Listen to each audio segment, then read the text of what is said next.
꿈나라로의 초대 소곤소곤 TV. 친구들 안녕하세요. 호호쌤이에요. 오늘도 잘 지냈나요? 호호쌤의 마법 같은 동화 세상에 오신 것을 환영합니다. 오늘은 안데르센 동화를 들려드릴게요. 우리 오늘도 예쁘게 잠들어 볼까요? 호호쌤 이야기 들으며 고운 꿈나라로 떠나보아요. 좋아요는 호호쌤 동화 만드는데 큰 힘이 된답니다. 좋아요 꾹 눌러주세요. 소리를 듣기 좋은 크기로 조절해주세요. 방 안의 불은 꺼주세요.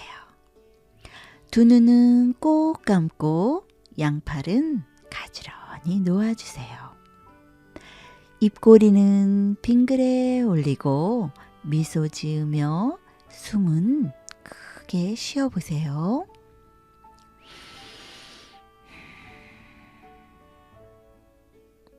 숨을 크게 쉬면서 들어보세요. 오늘의 동화 벌거벗은 임금님. 원작 한스 크리스티안 안데르센. 옛날 어느 나라에 멋부리는 것을 좋아하는 임금님이 살고 있었어요. 임금님은 아름다운 옷을 좋아해서 하루 종일 옷을 갈아입고 거울을 보며 지낼 정도였어요. 이 소식을 들은 거짓말쟁이 두 사람이 어느 날 임금님을 찾아왔어요. 저희는 세상에서 가장 특별하고 아름다운 옷을 만들 수 있습니다. 그 옷은 신기하게도 착하고 지혜로운 사람의 눈에는 보이지만 못되고 어리석은 사람의 눈에는 보이지 않는답니다. 임금님은 두 거짓말쟁이의 말에 큰 관심을 보였어요. 그 옷을 입으면 누가 못되고 어리석은 신하인지 알 수 있겠는걸? 좋다. 한번 만들어 보아라. 두 사람은 임금님에게 많은 돈을 받고 옷을 만들기 시작했어요. 그러나 그들이 옷을 만드는 곳에서는 어떤 실이나 옷감도 보이질 않았어요. 그저 옷을 만드는 흉내만 내는 것이었죠. 며칠 후 임금님은 한 신하에게 옷이 얼마나 잘 만들어졌는지 보고 오라고 했어요. 신하는 두 거짓말쟁이들이 옷을 만드는 방으로 갔어요. 그러나 어떤 옷도 보이지 않았어요. 아니, 왜 옷이 하나도 만들어지지 않은 거죠? 여기에 있는 옷이 정말 보이지 않으세요? 이런 착하고 지혜로운 사람에게는 보일 텐데. 그러자 당황한 신하는 눈을 크게 뜨며 다시 말했어요. 이제 보이네요. 정말로 참 아름다운 옷이군요. 역시 착하고 지혜로운 충신이십니다. 신하는 임금님께 달려가 정말로 아름다운 옷이 만들어지고 있다고 말했어요. 사실 신하는 아무것도 보질 못했지만 혹시나 임금님이 자신을 못되고 어리석은 신하라고 생각할까봐 거짓말을 한 거예요. 신하의 말을 들은 임금님은 궁금함을 못 참고 여러 신하들을 데리고 직접 옷을 보러 갔어요. 그러나 거짓말쟁이들이 옷을 만드는 방으로 간 임금님의 눈에는 아무것도 보이지 않았어요. 어떻게 된 거지? 왜 아무것도 보이질 않는 거야? 내가 못되고 어리석은 왕이었단 말인가? 당황한 임금님이 아무런 말도 하지 못한 채 서 있는데 뒤에서 신하들이 수군댔어요. 우와, 저 아름다운 색을 좀 봐. 정말 아름다운 옷이네. 어쩜 저렇게 아름다울 수가 있죠? 우리 임금님이 입으시면 정말 멋지겠네요. 그러자 임금님도 어쩔 수 없이 말했어요. 저 정말 아름다운 옷이구나. 축제에 이 옷을 입고 마을 사람 행진을 해야겠다. 이렇게 아름다운 옷을 만들어준 두 사람에게 큰 상을 내리겠노라. 감사합니다, 임금님. 두 거짓말쟁이는 속으로 임금님과 신하들을 비웃으며 임금님께 고개를 숙였어요. 축제날 아침 임금님은 속옷만 입은 채 거짓말쟁이들이 만든 옷을 입혀주는 대로 거울 앞에 서서 자신의 모습을 비춰봤어요. 어때요, 임금님? 옷이 정말 가볍고 아름답지요? 그렇구나. 정말 훌륭해. 멋있어. 임금님은 거울 속에 비치는 자신의 모습에 고개를 끄덕이며 감탄했어요. 신하들 역시 임금님께 멋지다며 칭찬을 늘어놓았지요. 임금님은 정말로 속옷만 입은 채로 마을을 행진하기 시작했어요. 그러자 백성들이 임금님을 보려고 모여들었지요. 임금님이 입는 옷은 못되고 어리석은 사람의 눈에는 안 보이고 착하고 지혜로운 사람들의 눈에만 보인다는구만. 백성들은 속옷만 입고 행진하는 임금님의 모습이 이상했지만 자신이 어리석은 백성이라고 여겨질까 두려워 아무런 말도 하지 못했어요. 우와, 우리 임금님이 정말 아름다운 옷을 입고 계시네. 너무 멋지다. 그런데 그때 한 어린아이가 임금님을 가리키며 소리쳤어요. 우와, 임금님이 벌거벗었네. 너무 웃기다. 까르르르. 그러자 사람들도 그제야 바르게 말하기 시작했어요. 그러게, 정말 임금님이 속옷만 입고 벌거벗은 채로 행진하시네.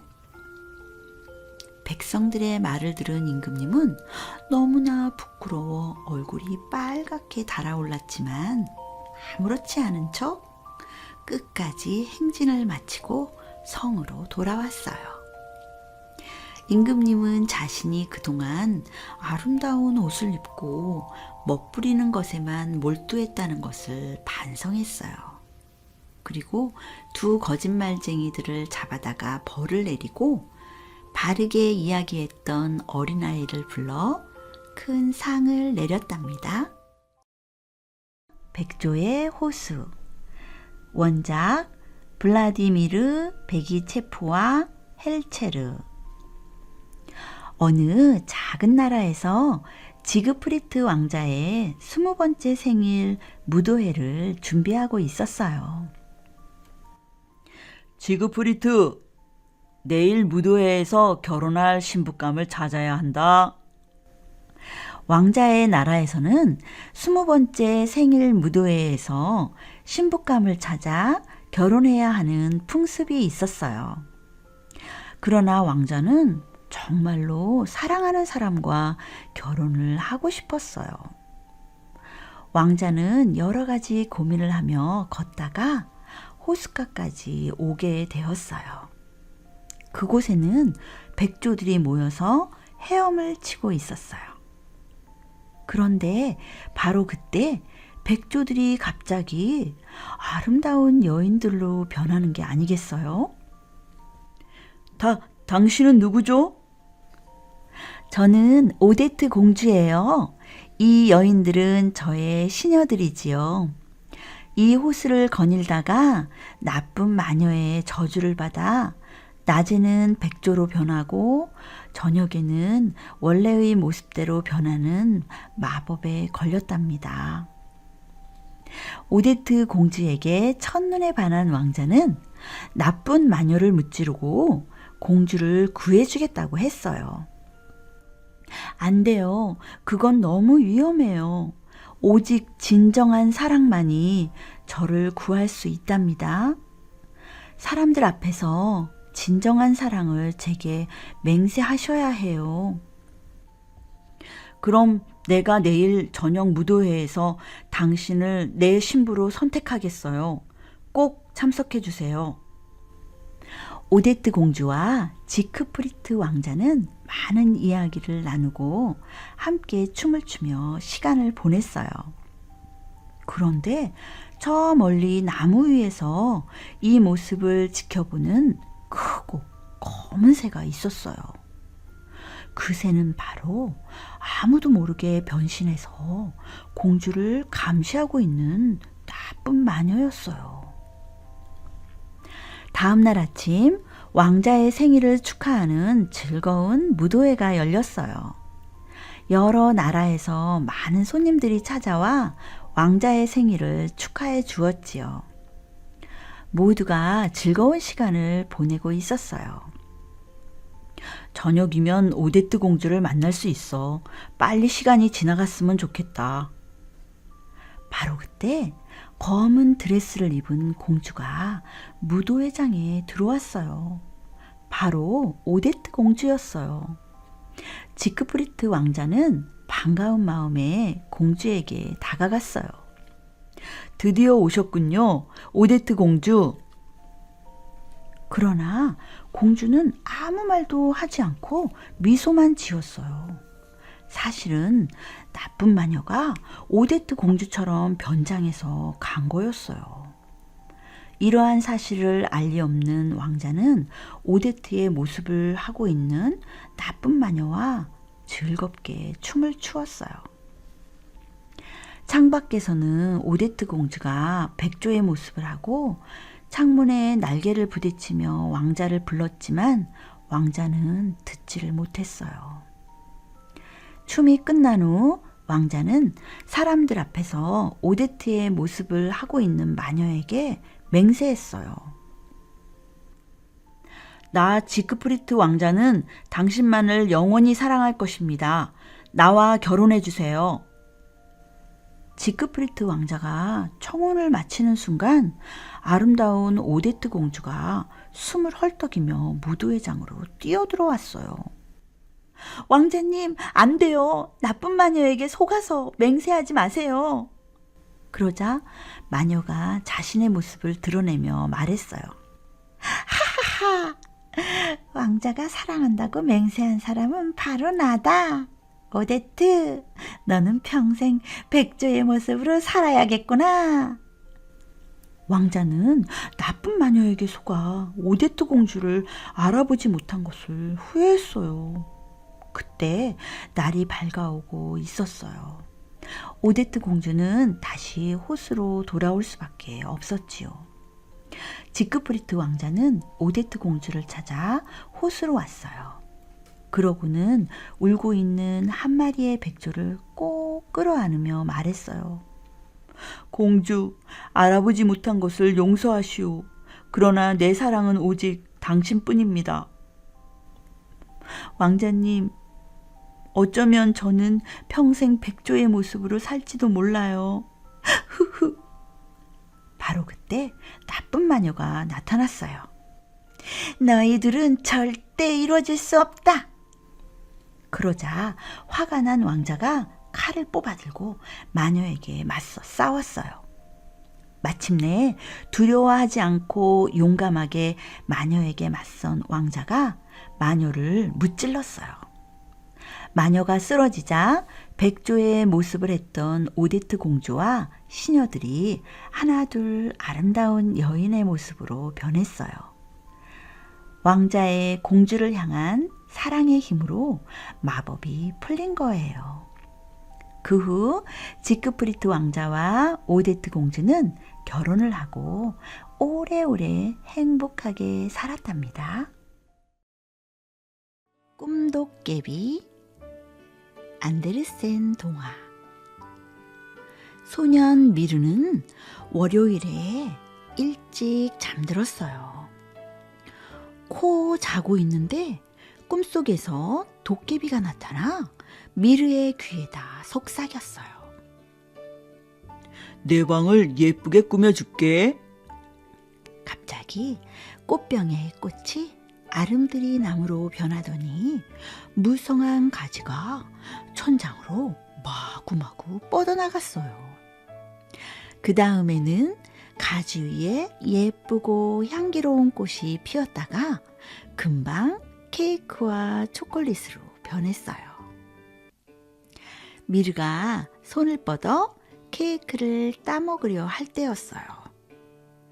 교과서와 공책을 넣어두었던 서랍에서 신음소리가 났어요. 무슨 일이지? 도깨비가 궁금해하며 서랍을 열었어요. 끙끙 앓는 소리를 내는 글자들로 꽉 찬 공책이 보였어요. 글자들이 제자리에서 뛰쳐나와 사방팔방으로 흩어져 나뒹굴고 있었어요. 도깨비가 이맛살을 찡그리며 소리쳤어요. 이럴 수가 있니? 미르야, 오늘은 쓰기 연습을 해야겠다. 말이 끝나자마자 케이크와 초콜릿이 사라졌어요. 나무는 꽃병 속으로 들어갔어요. 미르의 쓰기 숙제를 위해 글자를 정리하려면 넓은 공간이 필요했거든요. 하나, 둘, 하나, 둘. 도깨비의 구령에 맞추어 훈련이 시작되었지요. 믿지 못할 광경이 벌어졌어요. 글자들이 차렷 자세를 하고 어깨와 허리를 쫙 펴고 나란히 줄지어 섰어요. 선생님이 내주신 문장의 모습 그대로였어요. 미르는 신이 나서 이 광경을 지켜보았어요. 미르가 잠에서 깨어 공책을 열었어요. 아이쿠, 큰일 났네요. 지난 금요일에 공책을 넣어둘 때와 마찬가지로 삐뚤빼뚤한 글씨만 가득했어요. 빠진 글자, 틀린 글자, 그리고 순서가 틀린 글자들이 수두룩했어요. 미르는 실망하지 않았어요. 그 후로 날마다 학교에서 돌아오면 선생님이 내주신 문장을 쓰면서 글씨 연습을 했어요. 그런 노력으로 미르는 예쁜 글씨를 쓰게 되었어요. 미르는 도깨비를 또 만나고 싶었어요. 그래서 평소보다 일찍 잠자리에 들어 도깨비를 기다렸어요. 화요일 밤 도깨비가 미르를 보고 칭찬해 주었어요. 오늘 국어 시간에 보니 글씨가 참 예뻐졌더구나. 학교에서 있었던 일을 어떻게 할까? 하고 궁금해하는데 갑자기 기적이 일어났어요. 방과 방 안에 놓여있던 가구들이 말을 하기 시작한 거예요. 굴뚝이 벽난로에게 말했어요. 자네와 내게 제일 좋을 때는 참나무 장작을 쓸 때야. 그럼 나는 노래를 부르며 연기를 내뿜을 수 있지. 참나무 연기는 투명한 데다 냄새마저 향기로워 새들도 좋아해. 벽난로도 같은 생각인가 봐요. 맞아. 참 오늘 참나무 장작이 배달되었다네. 방 한 구석에 외따로 놓여있는 낡은 의자가 삐걱거렸어요. 이래 보여도 한창 때는 잘 나가는 높이뛰기 선수였다고. 내가 식탁을 펄쩍 뛰어넘으면 열렬한 박수가 나왔지. 미르의 눈에 벽에 걸린 그림이 들어왔어요. 꽃이 활짝 핀 나무, 푸른 초원, 울창한 숲, 깊은 호수, 아름다운 저택이 있는 그림이었어요. 도깨비가 마술 지팡이로 그림을 건드리더니 미르를 공중에 둥둥 띄워 그림 쪽으로 데려갔어요. 그림 속 구름이 봄바람을 가로질러 흘러갔어요. 미르는 그림 속으로 뛰어들어 호수를 향해 달려갔어요. 작은 보트를 타고 숲을 지날 때에는 숲속 마녀와 도적에 대한 이야기가 들려왔어요. 황금으로 지어진 대저택 발코니에는 귀여운 공주가 있었고 대저택의 문에는 늠름한 왕자들이 서 있었어요. 그들은 미르에게 건포도를 주었어요. 미르는 보트를 따라오는 새들, 비늘을 반짝이며 물 위로 뛰어오르는 물고기들에게 건포도를 나누어 주며 행복한 시간을 보냈어요. 그리고 미르는 이날도 일찍 잠자리에 들어 도깨비를 기다렸어요. 수요일에는 비가 억수같이 퍼부었어요. 빗방울이 유리창을 쉴 새 없이 두드리더니 창턱까지 물이 차올랐어요. 호수 한가운데에 있는 섬 옆에 큰 돛을 단 배가 닷을 내렸어요. 나와 함께 배를 타고 먼 여행을 떠나보지 않겠니? 여태껏 사람들의 발길이 한 번도 닿지 않은 먼 나라를 구경해 보자꾸나. 도깨비가 손을 들어 큰 배를 가리켰어요. 미르는 탐험가의 복장으로 갈아입고 큰 배로 뛰어올랐어요. 선원들이 닷을 올리자 배는 돛을 활짝 편 채 빠른 속도로 나아갔어요. 탁 트인 바다가 나오고 먹구름 사이로 햇살이 비치더니 언제 그랬냐는 듯 날이 맑게 개었어요. 어느덧 배는 수평선 끝까지 가게 되었어요. 미르는 학교에서 선생님께 배운 대로 지구가 동그랗다는 것을 알게 되었어요. 머나먼 수평선이 둥글게 휘어 있었거든요. 황새다. 황새가 날아와요. 우리 동네 벽돌 공장 지붕에도 황새 둥지가 있어요. 미르가 손가락으로 황새들을 가리키며 외쳤어요. 나란히 줄지어선 황새들이 범선을 스치듯 낮게 날았어요. 그 순간 미르는 맨 뒤에서 날고 있는 황새가 자꾸만 뒤처지는 것을 보았어요. 긴 여행에 지쳤는지 황새는 날개짓을 힘들어하다가 결국은 가판 위로 떨어졌어요. 황새가 축 늘어져서 몸을 떨었어요. 선장은 선원들에게 명령을 내렸어요. 저렇게 고귀한 새를 가판 위에 그냥 두어선 안 돼. 황새가 편안하게 쉴 보금자리를 마련해라. 선장의 명령을 받은 항해사가 선원들에게 다시 명령을 내렸고 가장 어린 선원이 황새를 돌보게 되었어요. 그런데 어린 선원은 황새를 잘 보살피지 않고 암탉과 오리와 칠면조가 우글거리는 우리에다 집어넣었어요. 암탉들이 황새를 보며 속삭거렸어요. 저 길쭉한 부리 좀 봐. 저걸로 나다를 쫓아 먹을 수 있을까? 배가 참 하얗네. 시원한 진흙 목욕은 안 하나 봐. 오리들도 새 이웃이 마음에 안 들었어요. 황새가 연못가에서 서성일 때는 깃털이 물에 젖을까봐 겁이 나나 봐. 에이쿠 까다롭기는. 옆에 있던 다른 오리가 말했어요. 어쩜 헤엄칠 줄을 모르기 때문일 거야. 그러니까 얕은 물에서 망설이고 있지. 얼굴이 사나워 보이는 칠면조는 꼬르륵 꼬르륵 화난 목소리로 황새를 맞이했어요. 이봐, 그 시커먼 부리는 무엇에 쓰려고 그렇게 길어? 주위에 빙 둘러선 다른 새들이 이 소리를 듣고 까르르 웃음을 터뜨렸어요. 그러나 황새는 한쪽 다리로 서서 아무 말이 없었어요. 미르는 날마다 우리 옆에 서서 이 모습을 빠짐없이 지켜보았어요. 드디어 황새가 기운을 되찾았어요.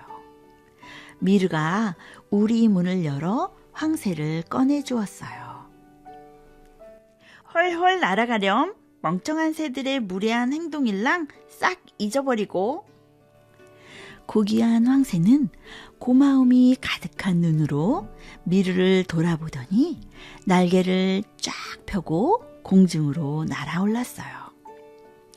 황새는 작별 인사로 배 주위를 몇 바퀴 돌고 나서 햇살이 쏟아지는 남쪽 수평선으로 날아서 멀리 멀리 사라져 갔어요. 목요일 밤 잠시 볼일을 보고 온 도깨비가 미르의 코앞에 무언가를 내밀었어요. 놀라지 마. 도깨비가 손바닥을 쫙 폈어요. 으악, 쥐다! 미르가 소스라치게 놀라 소리쳤어요. 그 바람에 쥐는 더욱 놀랐어요. 쥐가 놀라서 찍찍거리자 도깨비가 쥐를 어루만지며 달래주었어요. 도깨비가 말했어요. 쥐 아가씨가 너를 결혼식에 초대하고 싶다는구나. 우와, 그래요? 쥐는 어디에 살아요? 창고 바닥 및 쥐구멍 속에 살지. 쥐구멍에 어떻게 들어갈 수 있어요? 도깨비가 마술 지팡이를 들어 올렸어요. 걱정 마. 내가 너를 세상에서 가장 작은 꼬마로 만들어줄게. 미르가 뭐라고 말하기도 전에 미르의 몸이 줄어들었어요. 미르는 손톱만하게 작아졌어요. 장난감 병정에게 옷을 빌려 입는 게 좋겠다. 이왕이면 장교의 제복으로 말이야. 장교의 제복은 파티 분위기의 제격이거든. 미르가 훈장을 달고 황금빛 어깨띠를 두르고 나타났어요. 쥐 아가씨가 화려하게 장식한 바퀴 달린 수레를 끌고 나타났어요. 쥐구멍 속은 어두울 거라 생각했는데 돼지 기름이 발라진 벽을 반딧불이가 비춰주어서 환했어요. 게다가 먼지 모를 향기로운 냄새가 솔솔 풍겨나왔어요. 구멍 끝으로 연결되는 결혼식장은 무척 넓었어요. 미르가 셀 수도 없을 만큼 많은 쥐들이 모였어요. 쥐 아가씨들이 오른편 벽에 서서 킥킥하고 소리를 내며 속삭였어요. 왼쪽 벽에 선 총각쥐들이 아가씨들을 흘끗거리며 앞발로 꽃수염을 만지작 거렸어요. 결혼식을 마친 쥐 부부가 향기로운 치즈 덩어리 위에 올라앉았어요. 부부에게서 행복의 빛이 뿜어져 나왔어요. 신랑이 치즈를 한 조각 떼어내 신부에게 주었지요. 손님들도 치즈를 맛보았어요. 완두콩 한 알이 결혼식장 안으로 배달되어 왔어요. 신부의 들러리가 하얀 이빨로 완두콩을 조금씩 갉아먹으면서 신랑과 신부 이름의 첫 글자를 완두콩에 새겨 넣었어요. 미르는 특별한 결혼식과 피로연을 지켜보며 황홀한 시간을 가졌어요. 이별의 순간이 다가왔어요. 도깨비가 수레에 미르를 태워 창고 앞으로 다시 왔어요. 제 본래 모습으로 돌아온 미르는 장난감 병정에게 옷을 돌려주고 잠옷으로 갈아입었어요. 미르가 잠자리에 들자 도깨비가 미르의 귀에 속삭였어요. 미르 잘 자렴. 내일은 오늘과 완전 다른 결혼식을 보게 될 거야. 금요일이 되자 미르는 다른 결혼식에 가야 했어요. 오늘은 정말 색다른 결혼식이 펼쳐질 거야.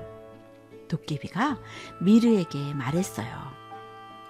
내 누나랑 가지고 노는 인형놀이 세트에 등장하는 아가씨 인형이 있어. 그 인형이 결혼을 한대.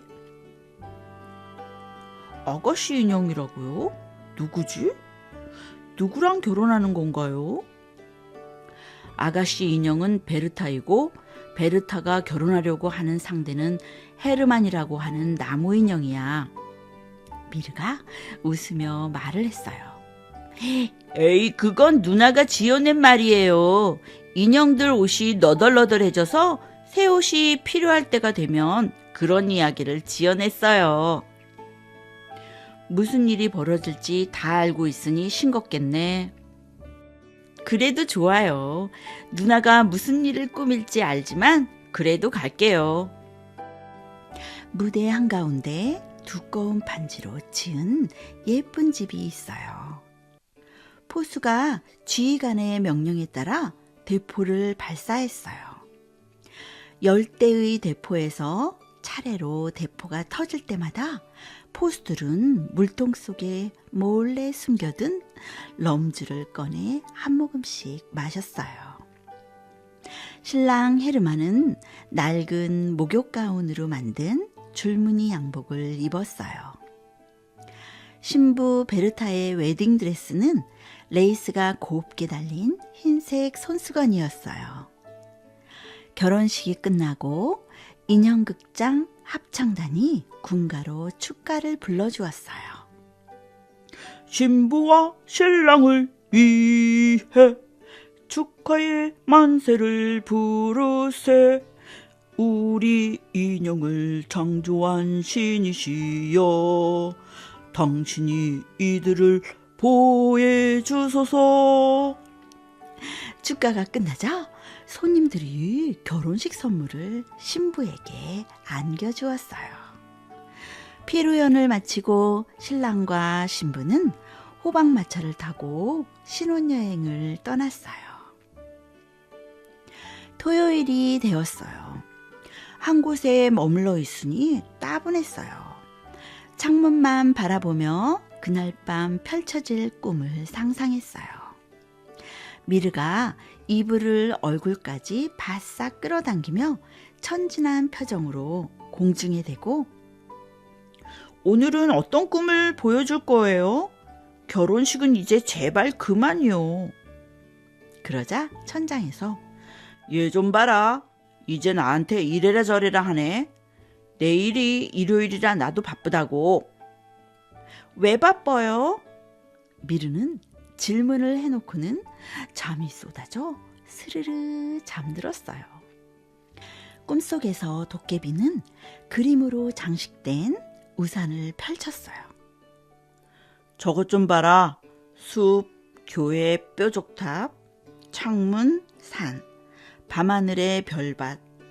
내가 왜 바쁜가 하면 일요일 아침까지 할 일이 많기 때문이야. 도깨비가 뒤통수를 극적이면서 이야기했어요. 우선 숲도깨비 보고 아직도 매달려 있는 나뭇잎을 떼어달라고 해야 해. 다음에는 교회 도깨비가 종에 반질반질 광을 냈는지 확인해야 해. 그래야 종소리가 맑고 명랑하게 울려 퍼지거든. 그리고 집도깨비들은 집집마다 유리창을 투명하게 닦아야 하는데 그것도 확인해야 하고, 그런 다음 산도깨비들이 꿈틀대지는 않는지 살펴봐야 해. 만약 그랬다가는 벽이 허물어지고 집안이 내려앉거든. 마지막으로 별밭으로 가야 해. 가장 중요한 일이지. 별밭에서 별을 몽땅 따서 반짝반짝 닦아주어야 해. 도깨비가 잠시 말을 멈추고 깊게 숨을 쉬었어요. 그때 벽에 걸린 초상화가 말을 걸어왔어요. 안녕하시오. 나는 미르의 증조 할아버지라오. 손자에게 날마다 재미있는 이야기를 들려주어서 정말 고맙소.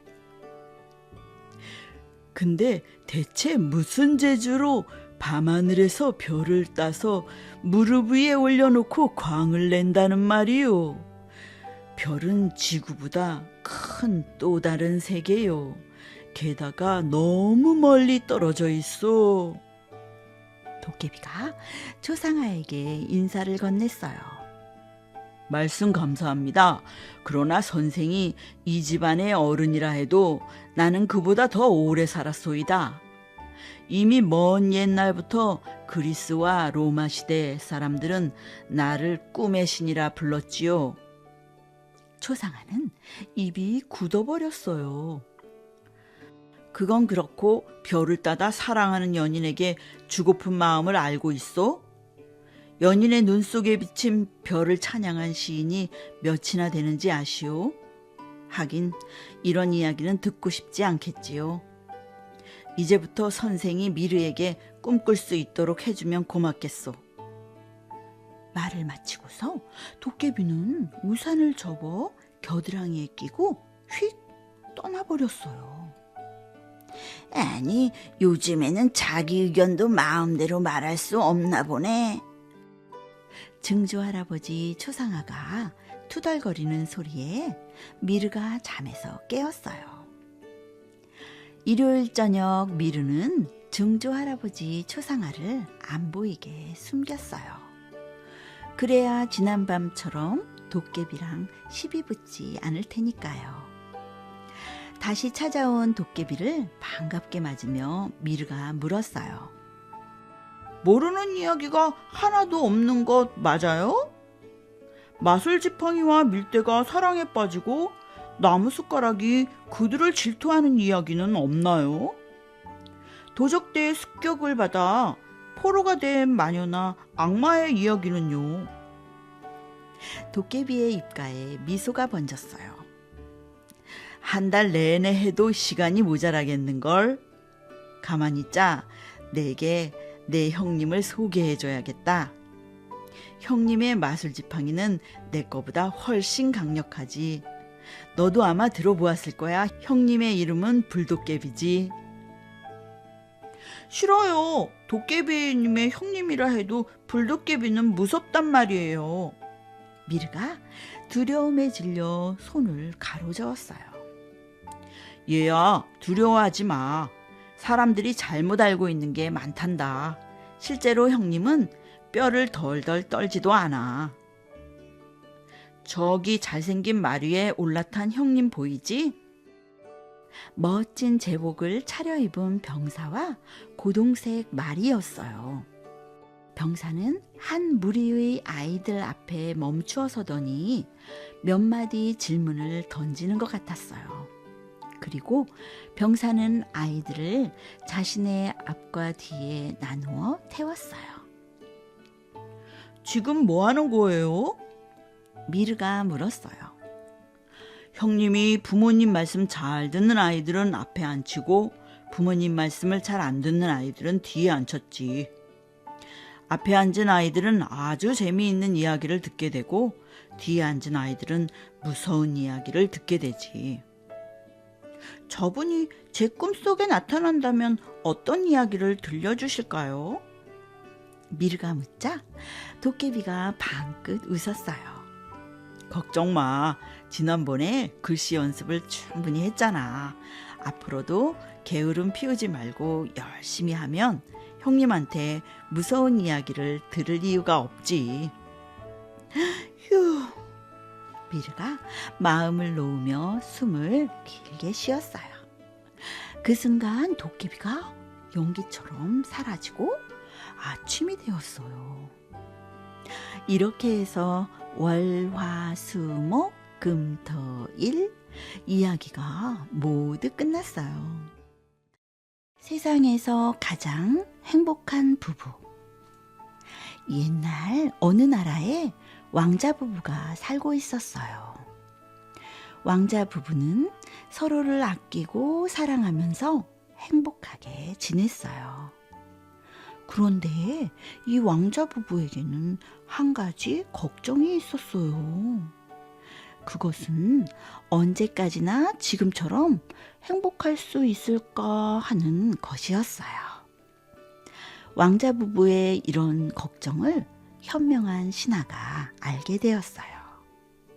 신하는 어떻게 두 분을 도와드릴 수 있을까 하고 고민했지요. 고민 끝에 신하가 왕자 부부에게 말했어요. 왕자님, 제가 우연히 신비한 부적에 대해 들었습니다. 신비한 부적이라. 그 부적은 어디에 쓰는 것입니까? 신비한 부적은 모든 불행을 다 막아준다고 합니다. 그 부적을 몸에 지니고 있으면 세상의 모든 걱정이 싹 사라질 것입니다. 왕과 왕자비는 기쁜 표정으로 물었어요. 오, 그 부적은 어디에서 구해야 합니까? 왕자마마, 남쪽 숲속에 한 노인이 살고 있습니다. 그 노인은 지혜롭고 덕을 많이 쌓아서 많은 사람들에게 존경을 받고 있습니다. 그 노인을 찾아가 물어보면 될 것입니다. 왕자 부부는 현명한 신하에게 감사의 인사를 하고 곧바로 숲속으로 노인을 찾아갔어요. 그리고 자신들의 걱정을 말하고 도움을 청했지요. 고개를 끄덕인 노인은 눈을 지그시 감고 생각에 잠긴 후 왕자 부부에게 말했어요. 여행을 떠나십시오. 여행이요? 네, 여행하면서 세상 곳곳을 돌아보세요. 그러다가 참으로 행복한 부부를 만나면 그들에게 입고 있는 속옷 한 조각을 각각 잘라달라고 부탁하세요.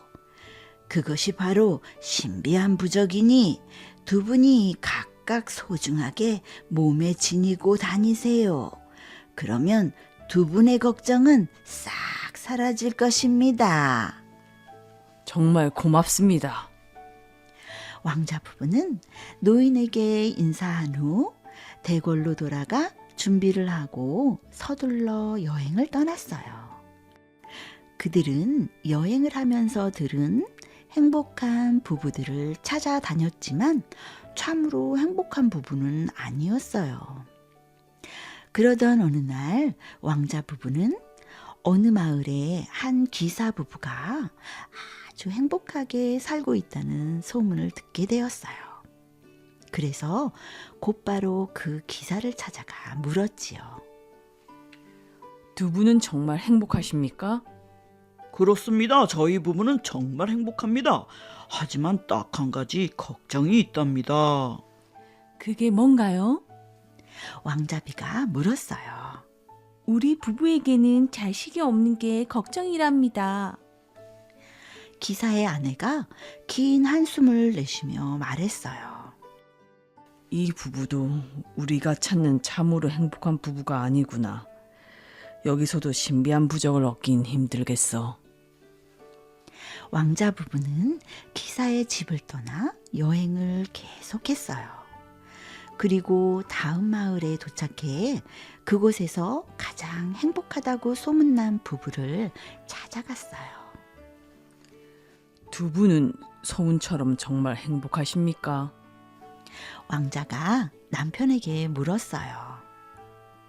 네, 우리 부부는 아주 행복하게 잘 살고 있습니다만 딱 한 가지 걱정이 있답니다. 그게 뭔가요? 우리 부부에게는 자식이 많은 게 걱정이랍니다. 아이들이 많으니 여러 가지 신경 쓸 일이 너무 많답니다. 아내가 이렇게 말하며 한숨을 내쉬었어요. 왕자 부부는 이번에도 신비한 부적을 얻을 수 없었어요.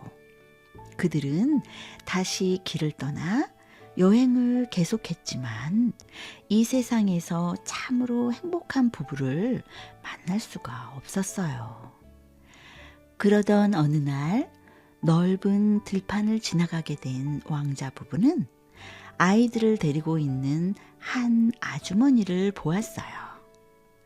아주머니는 누군가 기다리고 있는 것 같았어요. 잠시 후 삐리 소리가 들리고 양치기가 양떼를 몰고 나타났어요. 아주머니가 아이들과 함께 양치기에게 다가가자 양치기는 뛰어와 아주머니와 아이들 볼에 입을 맞추고 아이들을 꼭 끼워놨어요. 저 양치기와 아주머니는 부부로군요. 왕자비의 말에 왕자는 고개만 끄덕였어요. 양치기는 아이들과 앉아 아내가 준비해온 점심을 먹으며 이야기꽃과 웃음꽃을 활짝 피웠어요. 그 모습을 지켜보던 왕자 부부가 양치기 가족에게 다가가 말했어요. 당신들은 참으로 행복해 보입니다. 그럼요, 저희는 이 세상 누구보다도 행복하답니다.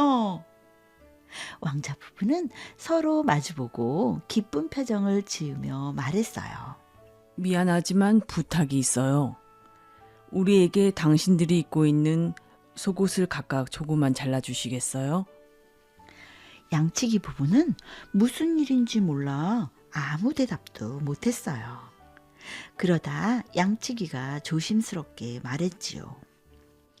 마음 같아서는 당장 속옷을 잘라드리고 싶습니다만 저희는 속옷을 입지 않아서 죄송하게도 그럴 수가 없네요. 왜지요? 가난해서요. 왕자 부부는 결국 신비한 부적을 구하지 못하고 대궐로 돌아왔어요. 그들은 숲속에 노인을 찾아가 그동안의 일들을 말하고 따지듯 물었어요. 있지도 않은 부적 이야기를 해서 왜 우리를 그렇게 고생시켰습니까? 화가 난 왕자를 본 노인은 빙그레 웃으며 말했어요. 잘 생각해 보세요, 왕자마마. 그곳을 여행하며 여러 사람들을 만나셨지요. 부자든 가난하든 사람들이 어떻게 살아가는지 잘 보셨을 겁니다. 그것을 보고 무엇을 느끼셨습니까? 잠시 생각에 잠긴 왕자 부부는 빙그레 웃으며 말했어요. 이 세상에 완전한 행복이란 없는 것 같아요. 그렇습니다. 진정한 행복은 어떻게 마음 먹느냐에 달린 것이지요. 신비한 부적은 바로 두 분 가슴 속에 있습니다. 그걸 앞으로도 소중하게 잘 간직하세요. 그렇게 하면 어떤 시련이나 불행이 와도 잘 헤쳐나가실 겁니다. 왕자와 왕자비는 말없이 고개를 끄덕였어요. 그리고 두 손을 꼭 잡고 사랑이 가득한 눈으로 서로를 마주 보았답니다. 가로등 이야기 지은이 안데르센. 어느 도시에 오래된 가로등이 있었어요. 가로등은 밤마다 거리를 밝혀주며 오랫동안 열심히 일해왔어요. 하지만 이제 일을 그만두게 될지도 몰라요. 바로 오늘이 길을 밝혀주는 마지막 밤이 될지도 몰라요. 가로등은 내일이 오는 게 두려웠어요. 내일이 되면 시청에 가서 앞으로 일을 계속 할 수 있을지 검사를 받아야 하기 때문이에요. 시골로 가서 계속 빚을 비추게 될 수도 있고 더 이상 쓸모없다고 하면 공장으로 보내져 녹여지게 될 거예요. 만약 내가 녹는다면 다른 것으로 새롭게 태어나겠지만 옛날에 가로등이었다는 것을 기억할 수 있을까? 하는 생각이 들자 가로등은 마음이 슬퍼졌어요. 또한 그동안 가족처럼 지내던 야경꾼 부부와 헤어져야 한다는 것도 마음이 아팠지요. 야경꾼은 밤사이에 불이 나거나 범죄가 없도록 살피고 지키는 사람이에요. 낡은 가로등이 처음 이 거리에 세워졌을 때 야경꾼도 처음 일을 시작하게 되었을 때였어요. 그때 야경꾼은 젊었었는데 세월이 많이 흘러 가로등은 낡았고 야경꾼도 할아버지가 되었어요. 우울해진 가로등은 여러 가지 생각으로 머리가 복잡했어요. 내가 얼마나 많은 사람들에게 길을 밝혀주었지?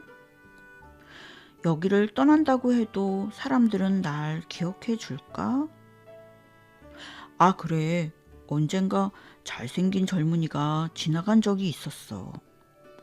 오래전이지만 그 젊은이가 들고 있던 편지를 똑똑히 기억해. 금색 테두리가 있는 분홍색 편지지였지. 고운 글씨로 보아 아가씨가 정성스럽게 쓴 게 분명했어.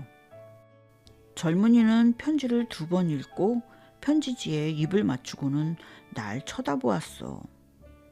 그의 두 눈에는 나는 이 세상에서 가장 행복한 남자다라고 써 있었어. 그 편지에 쓰인 내용은 젊은이와 나만 아는 비밀이야.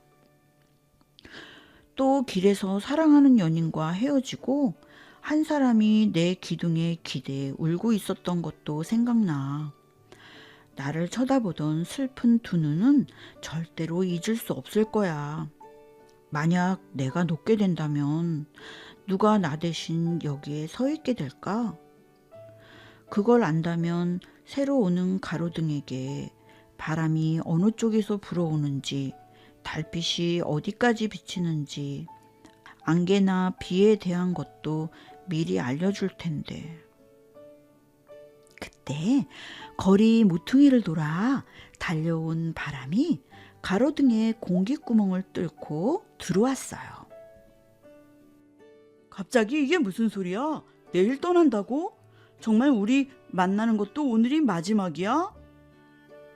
그렇다면 작별 선물을 줘야겠군.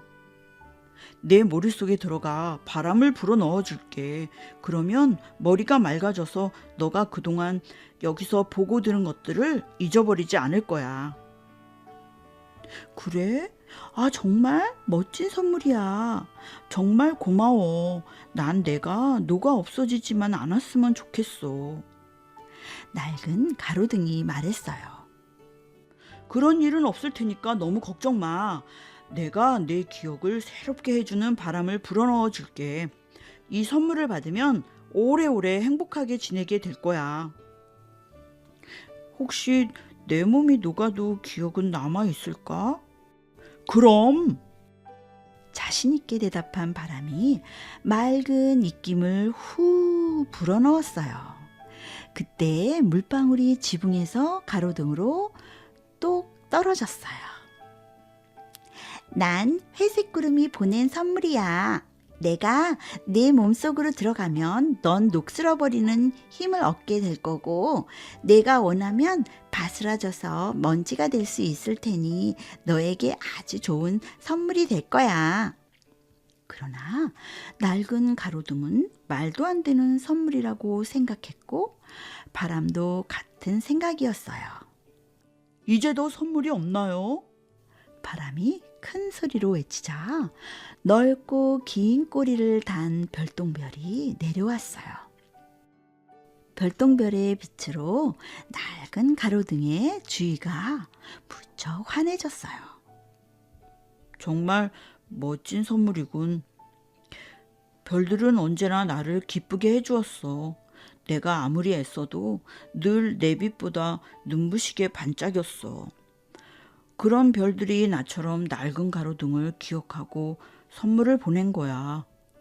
덕분에 내가 기억하는 모든 걸 똑똑하게 볼 수 있고 나를 사랑하는 이들이 날 잘 볼 수 있게 해줬어.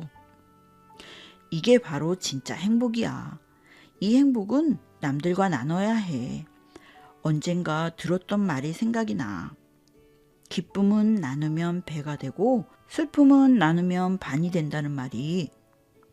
낡은 가로등이 말했어요. 훌륭한 생각이야. 그러려면 밀랍 양초가 있어야 해. 내 안에 밀랍 양초가 박혀 있지 않으면 넌 다른 사람에게 아무 도움을 줄 수 없어. 별들은 너무 멀리 떨어져 있어서 그걸 몰라. 난 이제 좀 쉬어야겠다. 이렇게 말한 바람은 한적한 곳에 누웠어요. 밀랍 양초라고? 나에게는 밀랍 양초가 없어. 앞으로도 가질 수 없고. 그냥 내 몸이 녹아 없어지지만 않았으면 좋겠는데. 어느새 밤이 지나고 날이 밝았어요. 그리고 다시 저녁이 되었어요. 여기가 어디지? 낡은 가로등은 야경꾼 할아버지의 의자에 앉아 있었어요. 그곳은 야경꾼의 집이었지요. 야경꾼이 시장과 의원들에게 자기가 오랫동안 열심히 일한 것을 생각해서 낡은 가로등을 갖게 해달라고 부탁했거든요.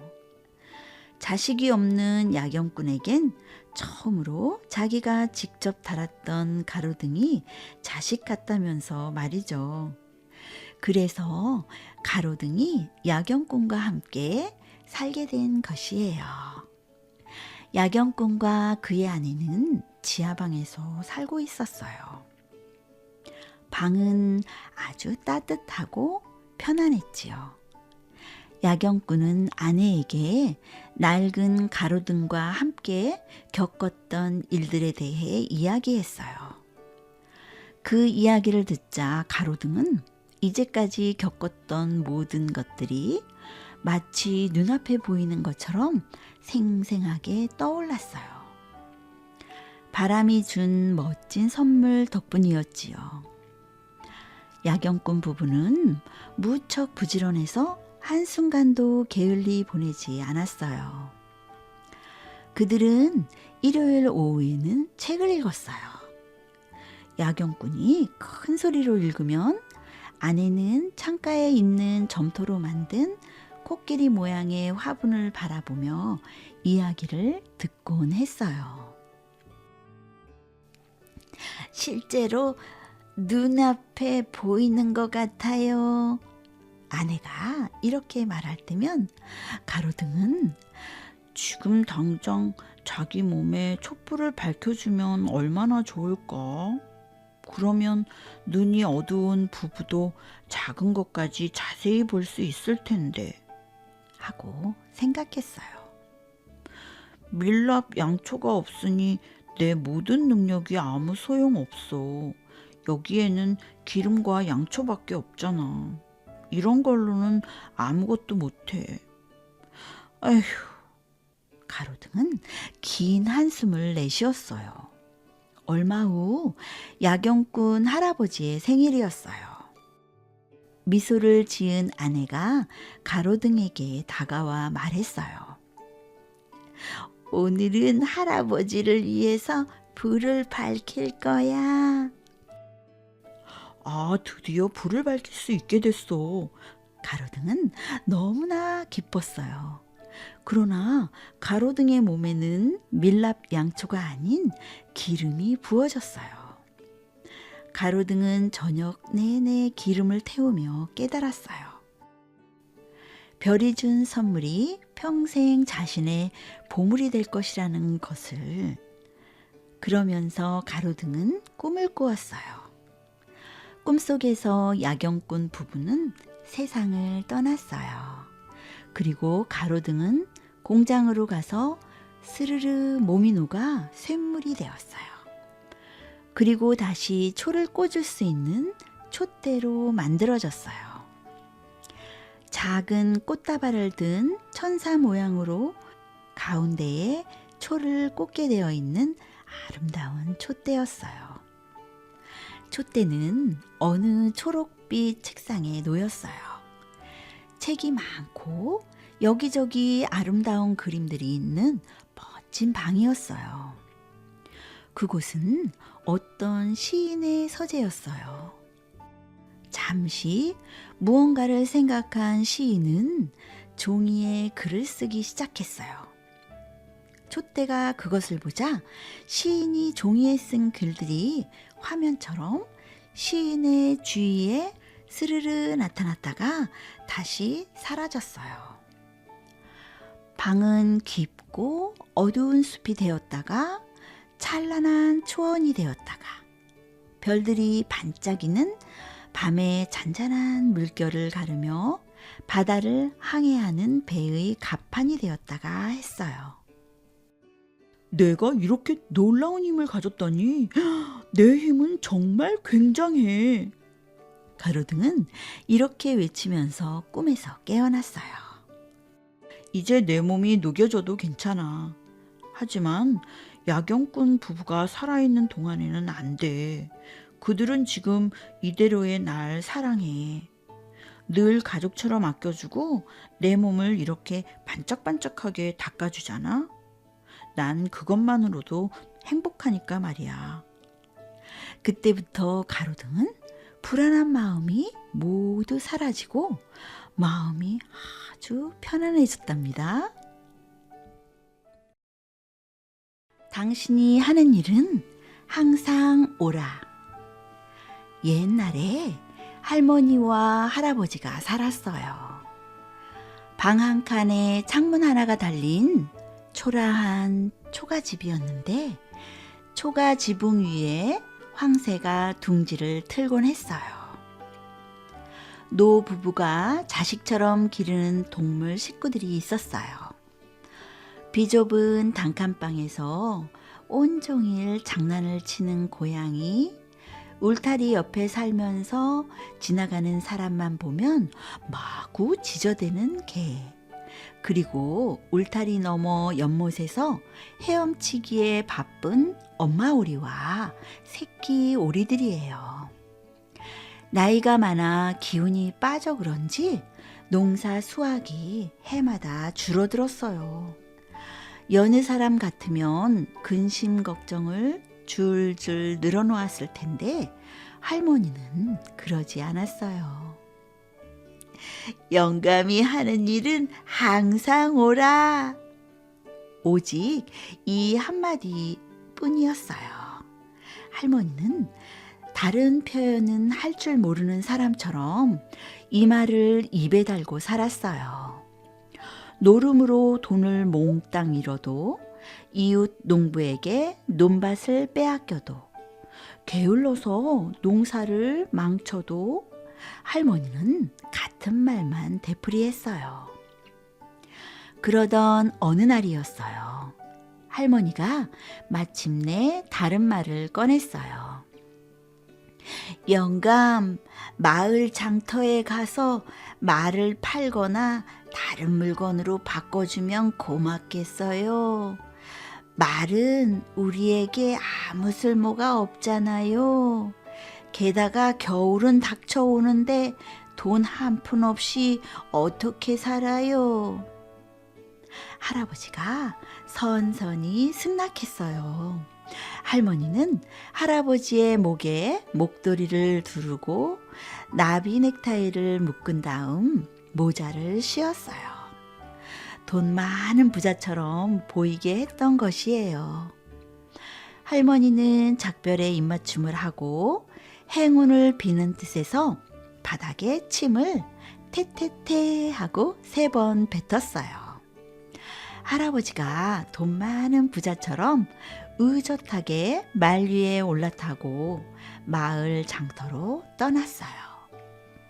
태양볕이 강하게 내리쬐어 할아버지가 비 오듯 땀을 흘리며 헉헉거렸어요. 그때 소를 몰고 가는 농부가 나타났어요. 말을 소화 바꾸면 우유를 먹을 수 있잖아. 그럼 더위를 참으면서 장터를 갈 필요도 없고. 이봐 젊은이. 할아버지는 큰 소리로 농부를 불러 세웠어요. 소 주인이 마다할 리 없었어요. 그는 고삐를 할아버지 손에 넘겨주고는 말을 타고 황급히 사라졌어요. 할아버지가 변덕을 부려 없던 일로 하자고 할까봐 겁이 났던 거예요. 새 고삐를 진 할아버지는 잠시 망설였어요. 아무래도 그냥 집으로 돌아가기에는 무언가 아쉬움이 있었어요. 결국 다시 장터로 갔어요. 저만치 목동 하나가 포동포동 살이 오른 양을 끌고 가는 것이 보였어요. 할아버지는 양이 소보다 나을 것 같다고 생각했어요. 우유와 치즈와 양털을 얻을 수 있다는 생각만으로도 기분이 좋아졌어요. 양치기도 좋아하며 바꾸자고 했어요.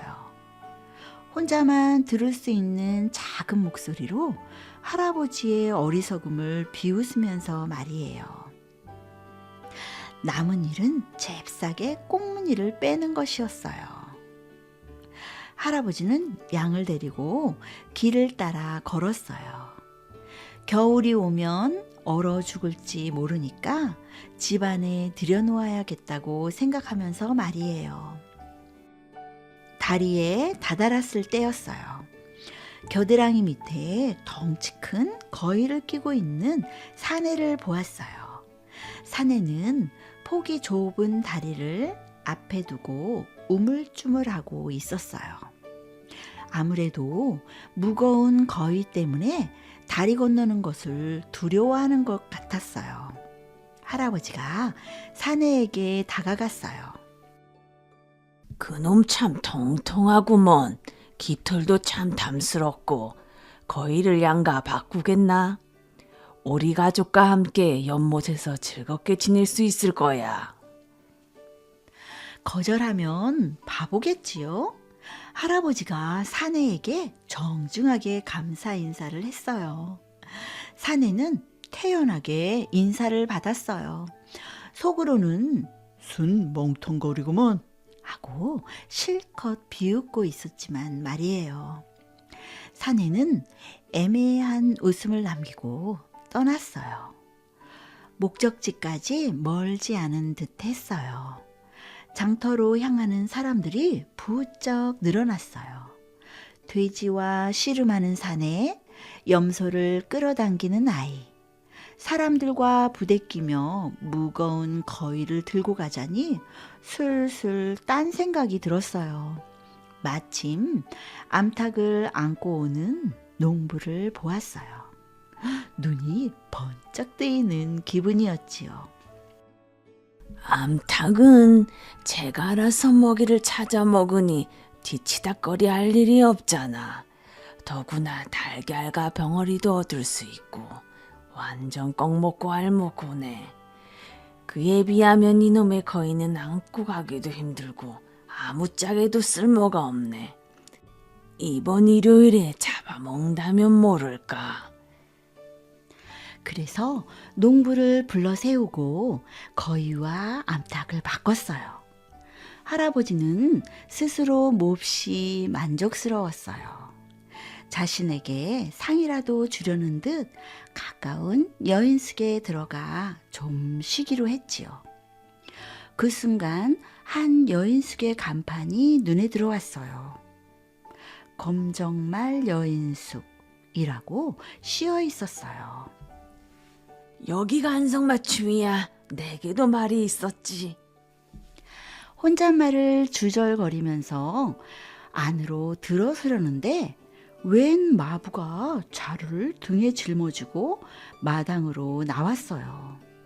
할아버지가 한쪽으로 비켜서며 물었어요. 자루에 뭐가 들었기에 이리 서두르시오. 아, 이거요? 돼지에게 줄 썩은 사과랍니다. 별것 아니라는 투로 대답을 마친 마부의 두 눈이 휘둥그레졌어요.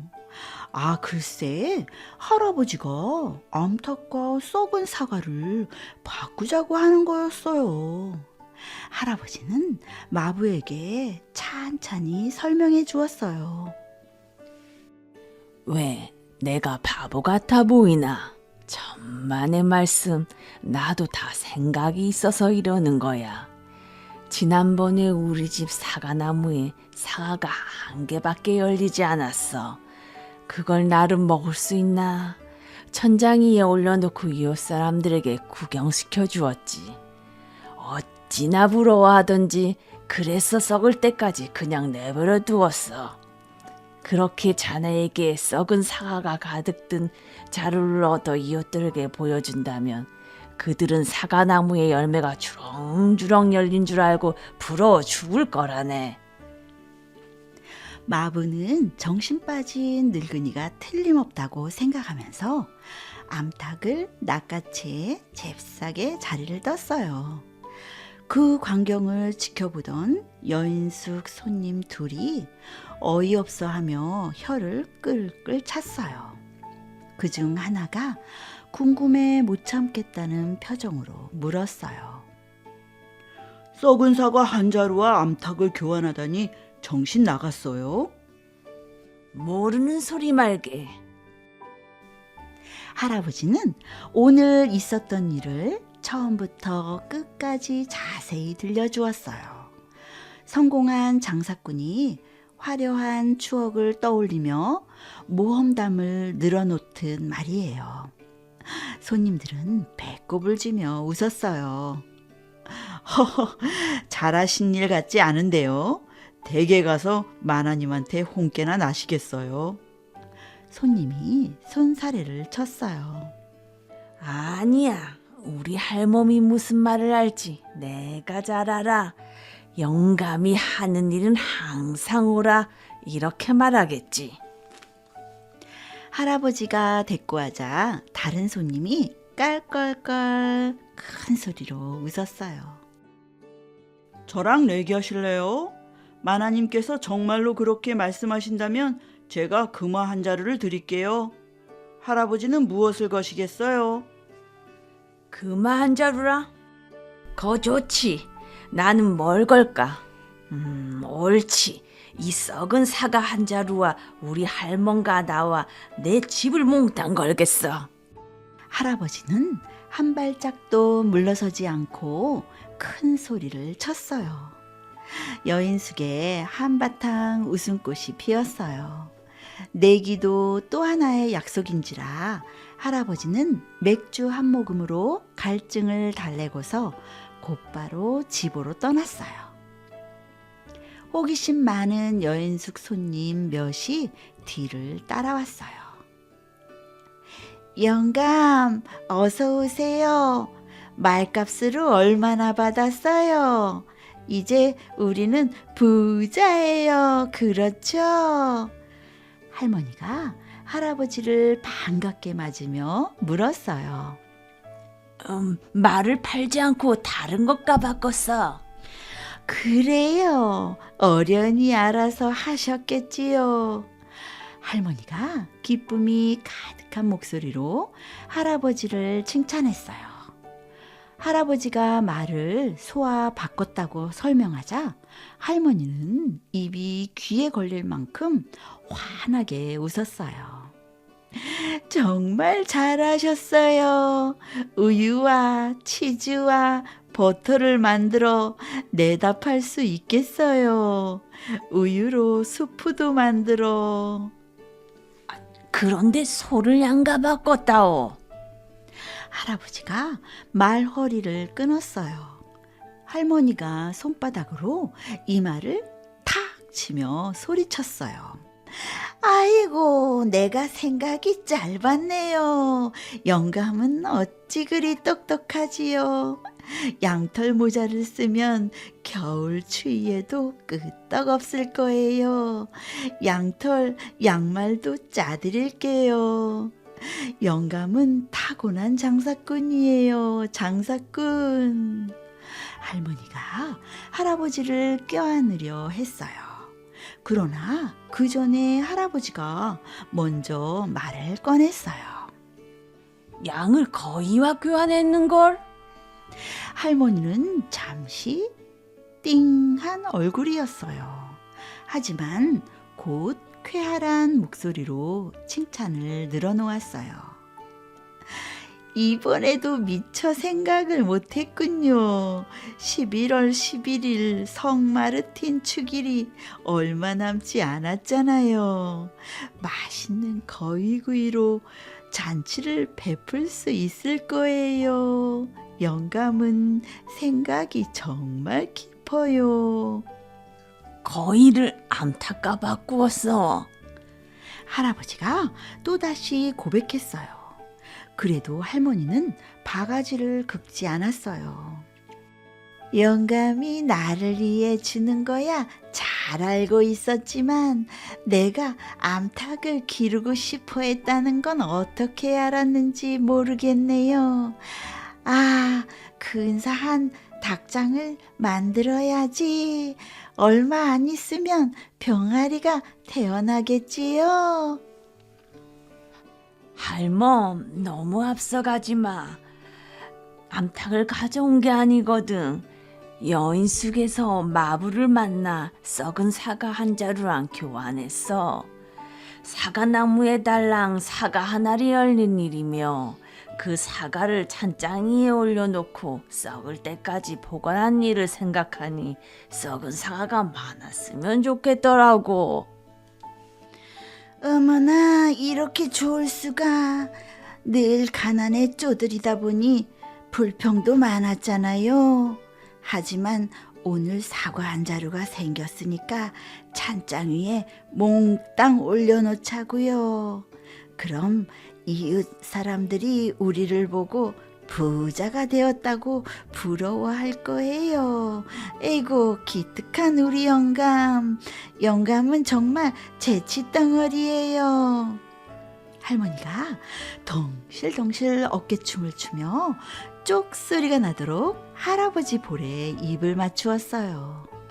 바로 곁에서 이 광경을 목격한 사람들은 깜짝 놀라 말문이 막혀버렸어요.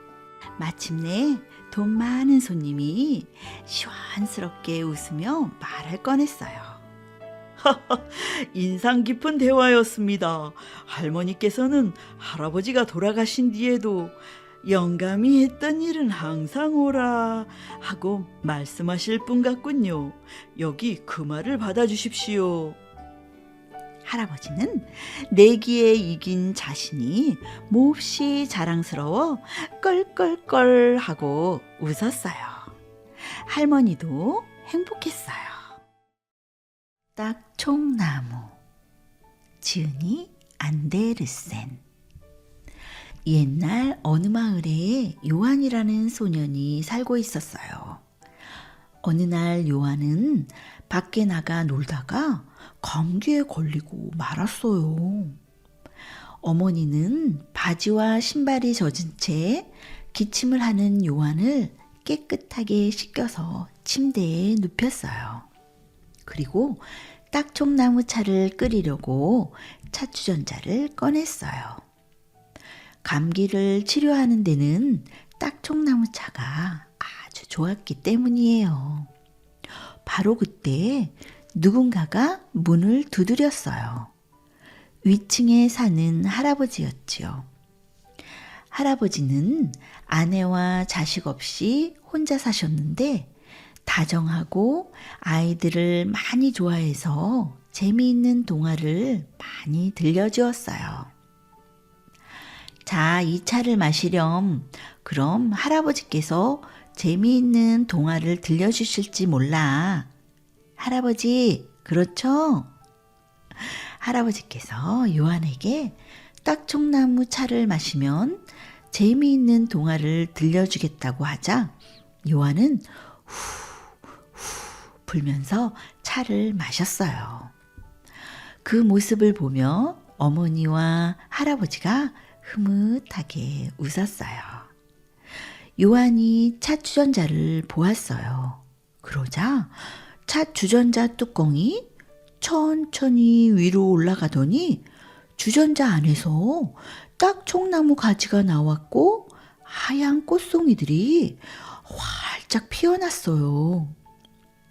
주전자 주둥이에서도 가지가 쑥쑥 자라 요한의 침대에까지 가지를 뻗쳤어요.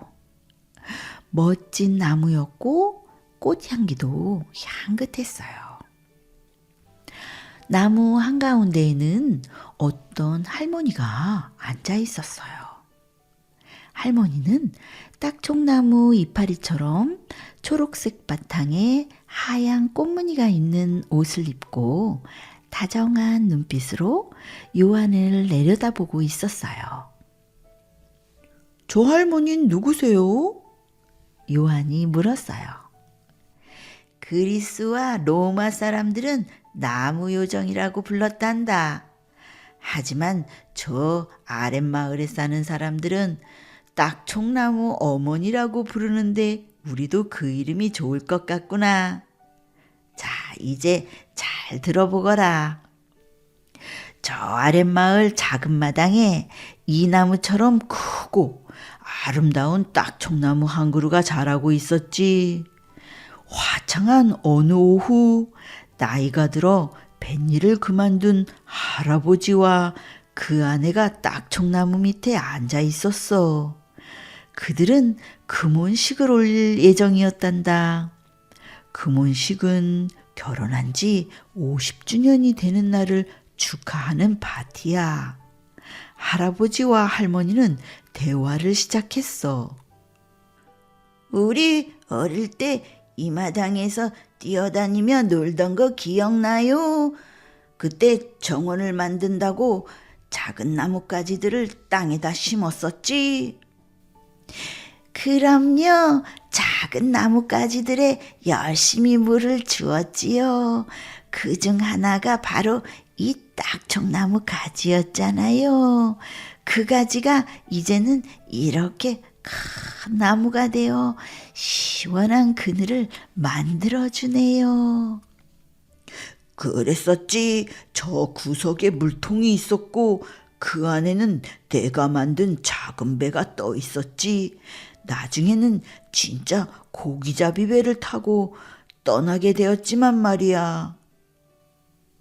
당신이 처음 배를 타고 먼 나라로 떠났을 때 무사히 돌아오기를 얼마나 열심히 기도했는지 아세요? 그때 내가 당신을 많이 사랑하는지 알았어요. 나도 고맙게 생각하고 있어. 할멈, 이거 생각나요. 할멈이 준 성경과 그 사이에 넣어준 꽃잎은 바다에서 험한 파도와 싸우는 내게 큰 힘이 되어주었어요. 이 꽃을 보면서 내 옆에 늘 당신이 있다고 믿었지요. 당신이 돌아온 뒤 우린 행복했어요. 그 후 우리는 아이들을 가졌고 모두 잘 자라주었죠. 또 그 아이들이 손자들을 낳고 참 여보, 그런데 우리가 결혼한 게 아마 이때쯤 아니었던가요? 아, 그러고 보니 오늘이 그날이네. 노부부는 그제야 미소를 지으며 서로 손을 꼭 잡았어. 잠시 후 아들, 딸들이 손자들과 함께 왔어. 그리고는 노부부를 진심으로 축하해 주었지. 딱총나무도 축하하면서 진한 향기를 내뿜었어. 할아버지, 이건 동화가 아니잖아요. 다 듣고 난 요한이 투덜거렸어요. 그때 요정인 딱총나무 어머니가 요한에게 다가와 요한을 번쩍 들어 품에 안았어요. 그러자 향기로운 하얀 꽃의 가지들이 그들을 둘러싸고 그곳이 정자로 변했어요. 정자는 그들을 태우고 하늘 높이 날아올랐어요. 그리고 딱총나무 어머니가 어린 소녀로 변했어요. 소녀는 딱총나무 어머니가 입었던 옷과 같은 무늬의 옷을 입고 머리에는 딱총나무 꽃으로 만든 화환을 쓰고 있었어요. 요한과 소녀는 같은 나이였어요. 둘은 서로의 볼에 뽀뽀했어요. 둘은 무척 행복했답니다. 그들은 지팡이를 타고 시골의 작은 정원에 도착했어요. 소녀가 머리에 꽂고 있던 딱총나무 꽃들을 뽑아 땅에 심었어요. 그리고 요한이 물을 주자 나무가 쑥쑥 자라 커다란 딱총나무가 되었어요. 아까 할아버지 부부가 어릴 때 심었던 그 딱총나무처럼 말이에요. 요한과 소녀는 손을 잡고 그 커다란 나무 그늘에 앉아 있었어요. 할아버지 부부가 어릴 때 그랬던 것처럼요. 소녀가 요한의 뒤에 앉아 허리를 꼭 감싸 안고 둘이 온 나라를 날아다녔어요. 할아버지가 배를 타고 따뜻한 먼 나라로 떠났던 것처럼 바다 위를 훨훨 날아갔지요. 밑에 보이는 배에 한 뱃사람이 주머니에서 작은 성경을 꺼내 그 안에 들어있는 꽃향기를 맡고 있었어요. 그러는 동안 봄, 여름이 지나 가을이 되었고 얼마 후 하얀 눈이 온 세상을 덮었답니다. 요한은 저 아래 펼쳐진 아름다운 모습들을 잊지 않으려고 눈에 차곡차곡 담았어요. 요한은 어느새 할아버지가 되었어요. 늙은 아내와 함께 딱총나무 아래 그늘에 앉아 있었어요. 둘은 서로 손을 꼭 잡고 옛날 일을 떠올리며 이야기꽃을 피웠어요. 할아버지가 된 요한은 아내에게 어릴 때 들었던 딱총나무 어머니에 대해 이야기를 해주었어요. 둘 다 그 이야기가 자신들이 살아온 이야기와 비슷하다고 생각했어요. 그래서 무척 기뻤어요. 네, 그래요. 사람들은 나를 딱총나무 어머니라 부르고 또 나무 요정이라고도 부르지요. 하지만 진짜 내 이름은 추억이에요. 난 나무 속에 앉아 있지요. 지난 모든 일들을 기억하고 있고 많은 이야기를 들려줄 수 있어요. 참, 아직도 그 꽃을 간직하고 있어요. 요한이 주머니에서 성경을 꺼내 펼치자 하얀 딱총나무 꽃이 나왔어요. 꽃은 아주 싱싱하고 향기로웠지요. 머리에 황금 왕관을 쓴 요한 부부는 저녁 햇살을 받으며 눈을 감았어요. 동화는 그렇게 끝이 났어요. 요한은 침대에 누워 있었어요. 지금까지 꿈을 꾼 것인지 이야기를 들은 것인지 도무지 알 수가 없었어요. 차주전자는 탁자에 그대로 있었지만 딱총나무는 보이지 않았어요. 동화를 다 들려준 할아버지는 지금 막 문 밖으로 나갔고요. 엄마, 저 방금 따뜻한 나라에 갔었는데 굉장히 멋졌어요. 요한이 흥분해서 소리쳤어요. 그랬을 거야. 딱총나무 차를 2잔 가득 마시면 누구라도 따뜻한 나라에 가게 된단다. 요한의 어머니가 웃으며 말했어요. 그리고 요한의 감기가 떨어지기를 기도하며 이불을 잘 덮어주었어요. 그런데 딱총나무는 어디 있어요? 요한이 물었어요. 차 주전자 속에 있지.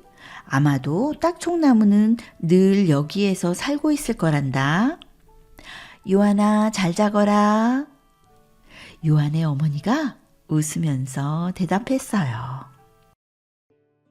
엉겅퀴의 소원, 지은이 안데르센. 옛날 어느 마을에 아름다운 정원으로 둘러싸인 영주의 저택이 있었어요. 저택에 온 손님들은 꽃과 나무 사이를 거닐면서 흥겨운 시간을 보내곤 했어요. 넓은 정원을 가꾸는 데에는 여러 명의 정원사가 필요했어요. 정원 울타리 건너편은 이와 다른 세상이었지요. 그곳에는 데이지가 자라고 쐐기풀과 이름 모를 잡초가 우거져 있었어요. 사방으로 줄기를 뻗은 엉겅퀴는 어찌나 우람한지 그 밑에 들어가 비를 피할 수도 있었어요. 아무도 엉겅퀴를 눈여겨보지 않았어요. 하지만 우유 배달부의 짐수레를 끄는 당나귀는 달랐어요. 매번 그 옆을 지나칠 때마다 당나귀는 입안 가득 침을 물고 목을 쭉 뻗었어요. 넌 정말 예뻐. 꽉 깨물고 싶다니까. 하지만 아무리 애를 써도 엉겅퀴를 뜯어먹을 수는 없었어요. 그래서 엉겅퀴는 자꾸만 무럭무럭 자라났어요. 저택에 많은 손님이 찾아왔어요. 코펜하겐에 사는 귀족들로 그 중에는 젊고 아름다운 처녀들도 있었지요. 특히 한 아가씨는 머나먼 스코틀랜드에서 왔는데 귀한 집안 출신에다 땅과 돈이 아주 많았어요. 청년들과 그들의 어머니들이 1등 신부감이라며 이야기할 만했어요. 젊은이들이 잔디밭에 나와 즐겁게 놀았어요.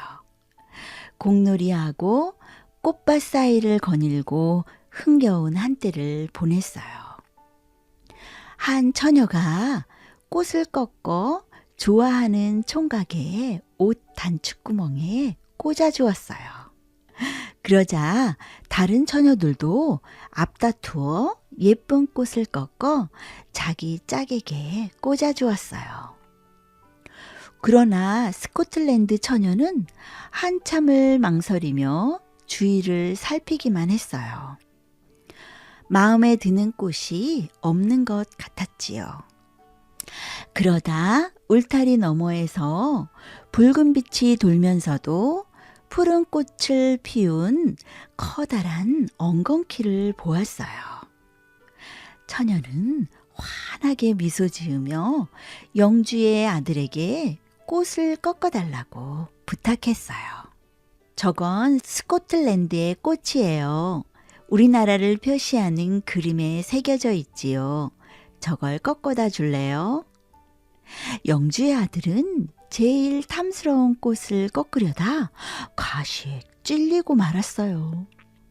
엉겅퀴는 장미처럼 가시가 돋아있기 때문이에요. 처녀는 엉겅퀴 꽃을 그의 옷 단추구멍에 꽂아주었어요.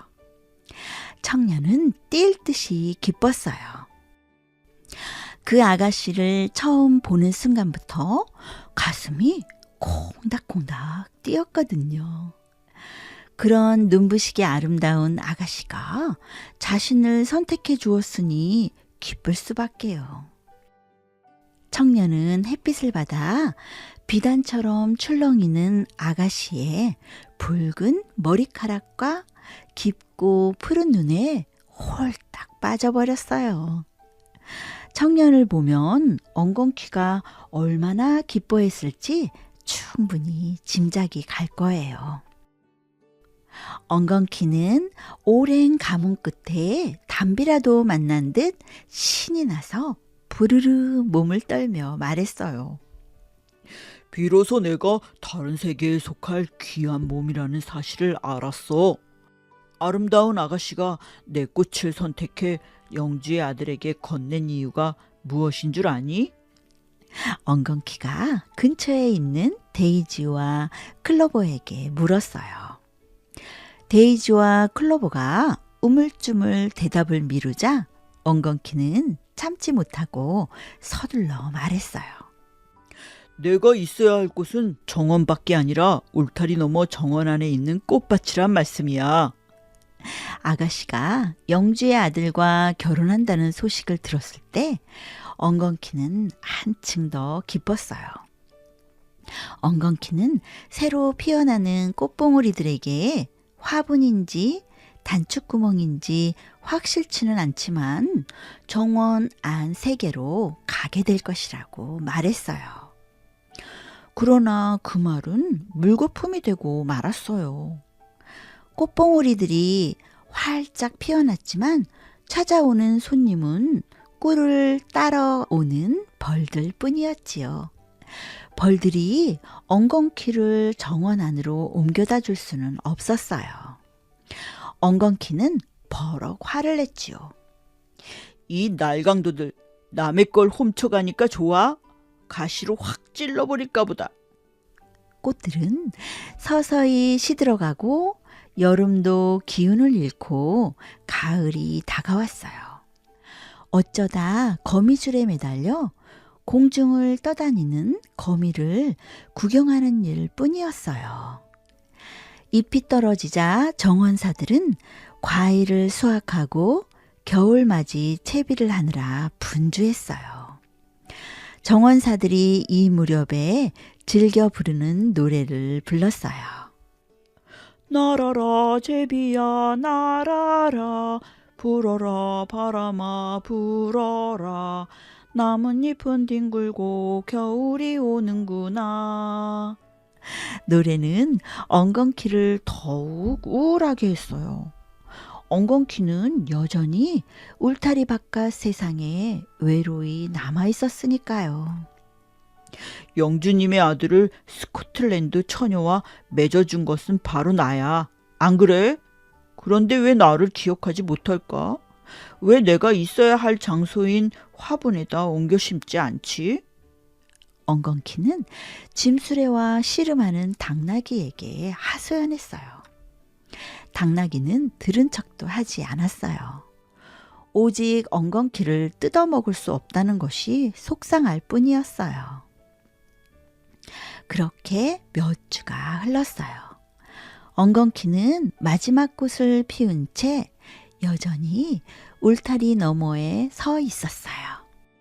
유난히 크고 화려한 이 꽃은 뿌리 근처에서 자라났어요. 신혼부부가 정원에 산책을 나왔다가 울타리 쪽으로 다가왔어요. 신부가 울타리 너머를 보았어요. 저기 좀 보아요. 늙은 엉겅퀴에 아직 꽃이 달려 있어요. 와, 은빛 꽃받침이 정말 예쁘네요. 당신이 꽃을 따다 줄래요? 신부가 부탁했어요. 솔직히 신랑은 울타리를 넘어가기가 싫었어요. 눈 녹은 물 때문에 땅이 온통 진흙탕으로 변해 있었거든요. 그렇다고 새 신부의 부탁을 거절할 수는 없어서 결국 울타리를 넘어가 꽃을 땄지요. 엉겅퀴는 신랑이 별로 내켜하지 않는 것을 눈치채고 가시로 손을 콕 찔렀어요. 신랑이 꽃을 건네자 신부는 즐거워하며 손뼉을 쳤어요. 참 예쁘네요. 결혼사진 액자를 만들 때 이 꽃 모양을 새겨 넣어야겠어요. 엉겅퀴는 다시 우쭐해졌어요. 엉겅퀴가 점잔을 빼며 울타리 말뚝에게 떠벌렸지요. 이봐, 내 첫째는 단추구멍에 꽂혀 영주님의 아들과 스코틀랜드 미인을 맺어주었어. 그리고 막내는 결혼사진 액자 틀에 새겨질 예정이야. 올해 내가 얼마나 대단한 일을 해냈는지 알겠지? 이제 나는 어떻게 될까? 정원안 세계로 가야 하는데. 갑작스러운 바람이 불어와 울타리 말뚝을 흔들었어요. 이것이 엉겅퀴가 들을 수 있는 대답 전부였지요. 그 뒤로도 여러 주가 흘렀지만 엉겅퀴에게는 아무 일도 일어나지 않았어요. 그러던 어느 겨울날 파란 하늘에 쓸쓸히 구름 한 점이 떠가는 맑은 날이었어요. 햇님이 들판을 촉촉히 적셔주는데 엉겅퀴가 혼잣말하듯 중얼거렸어요. 내가 더는 뭘 바라겠어. 아이들을 훌륭하게 키웠으면 그뿐이지. 아이들이 정원 안에서 잘 산다면 나야 이곳 울타리 너머에서라도 행복하잖아. 햇살이 번쩍 스치고 지나가며 말했어요. 너도 좋은 곳으로 갈 거야. 어디요? 꽃밭? 화분? 그동안이면 예쁜 그림처럼 근사한 액자 속에서 살 수 있나요? 엉겅퀴가 숨이 넘어가듯 허겁지겁 물었어요. 햇살은 말없이 미소를 짓기만 했어요. 잘 들었나요? 햇살은 엉겅퀴가 어디로 갈 거라고 얘기했을까요? 엉겅퀴가 꽃밭으로 가게 될지 화분으로 가게 될지 호우쌤도 너무너무 궁금해요. 오늘 밤 꿈속에서 햇살을 만나 물어보도록 해볼까요?